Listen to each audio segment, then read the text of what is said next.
Today I'm going to be watching this video. It's called 10 Strange Australian Things I Noticed When I Come Back from the UK. So yeah, I think I watched one or two of this guy's videos before. Quite interesting to see.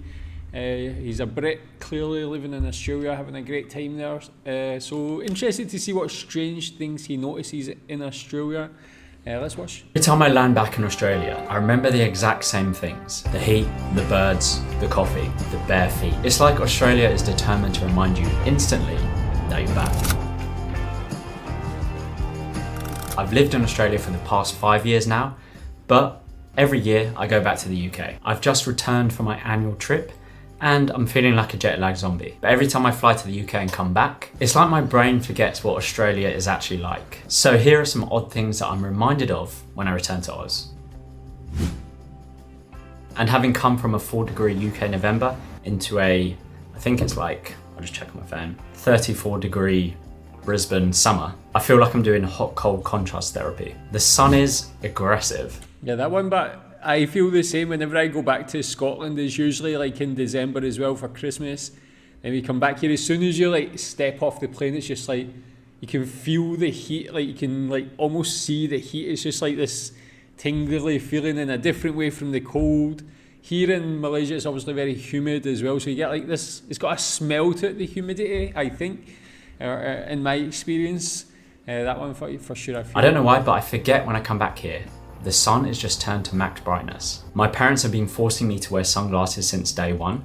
I'm grateful, they're smarter than me, they don't want me getting cataracts. So sunglasses out, SPF on, because my British skin is not rated for this level of UV violence. But at least I'm getting my vitamin D. Quick side note, here's some unsolicited health advice. If you live in the UK during the winter months, it's physically impossible for you to produce enough vitamin D through your skin.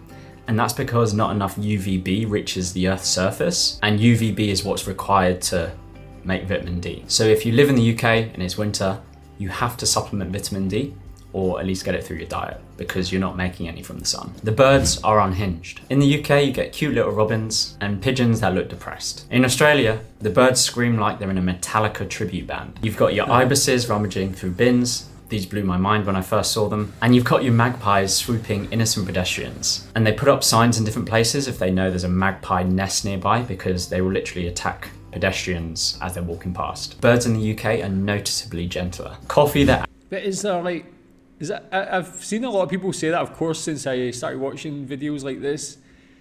Like magpies attacking people, these ones going in the bins and stuff like that, and there's like so much noise. But is there any other country you've ever been to where it's been so noticeable that the birds are like just so prominent in day-to-day life and just always there doing stuff? Because I feel like I've been to a lot of countries, but I've never really had any problems with birds like that, or never really noticed them being too too visible in that sort of way. Obviously just normal birds in the park and all that, but again, like as I say, when you go to UK, the birds will just hop about and like tweet very peacefully, and like the pigeons can be a bit dirty and stuff. Maybe when you go to like the seaside, you see the seagulls will sweep down and maybe steal some fish and chips sometimes, but it's not so much of a big deal. Actually tastes good. You take one sip and you instantly remember that Australia does not mess around. After 4 weeks in the UK, this feels like a spiritual awakening. The Brits bring the tea game, but a long black in Australia, that's therapy. Everyone's saying... Yeah, what about tea as well? Obviously, again, that's something I see a lot of people talk about, is the coffee culture, how good it is, but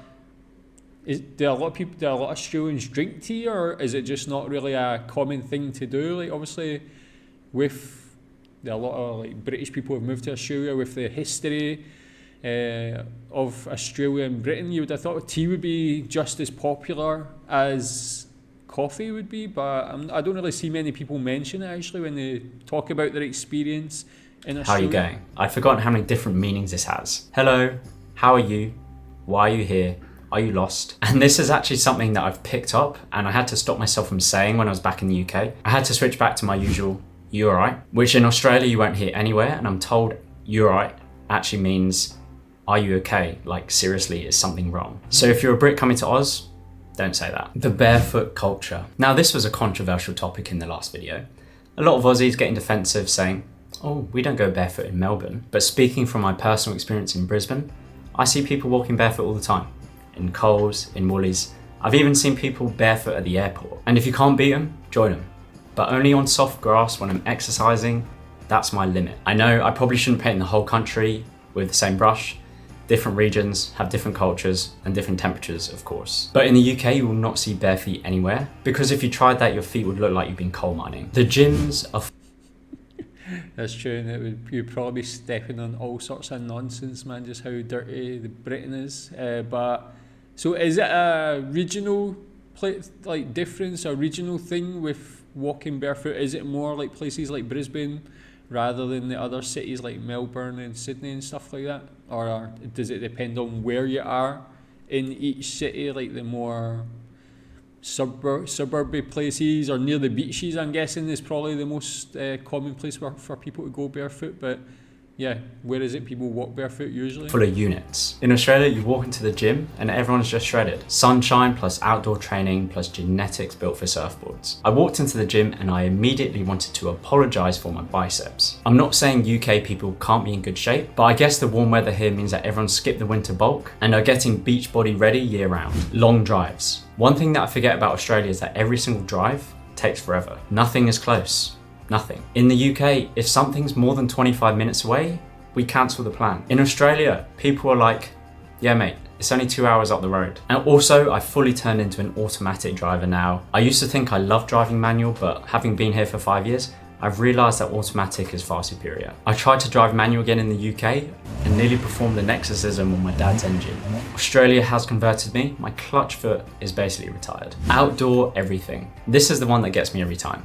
In Australia, everything is outside. Exercise outside, you meet friends outside, you barbecue outside. In the UK, I lasted 4 minutes in the garden before the frostbite set in. In Brisbane, you step outside and instantly feel alive. In England, you step outside and instantly question your life choices.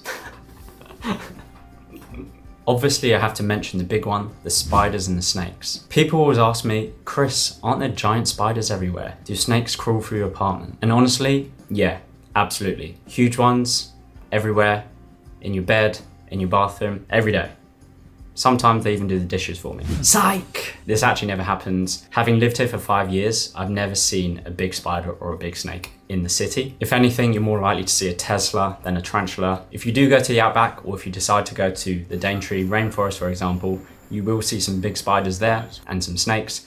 But in the cities, you're very safe. Your biggest threat is actually cockroaches. They're big and they don't pay rent. I joke about all this, but every time I come back, I'm reminded of why I live here. The sun, the warmth, the lifestyle, and the fact that you can just exist outdoors without turning blue. To anyone who's moved countries, you know the feeling. Your old home feels strange, your new home feels strange, and somehow both feel like home. Let me know in the comments what you forget about Australia until you come back. Thank you so much for watching. That was cool. Yeah, so yeah, I watched a couple of his videos, always quite enjoyable. Good observations. You can go subscribe to his channel. I'll leave the link in the description. Yeah, tell me what you think about them cockroaches. Yeah, again, like everybody always talks about the other things, but man, I dislike cockroaches probably more than spiders and snakes. I feel like I'd rather see a snake than a cockroach for some reason. Cockroaches just they're like so quick the way they like run across the floor and all that, but quite disgusting. But yeah, tell me what you think about the things he talked about here. Thanks.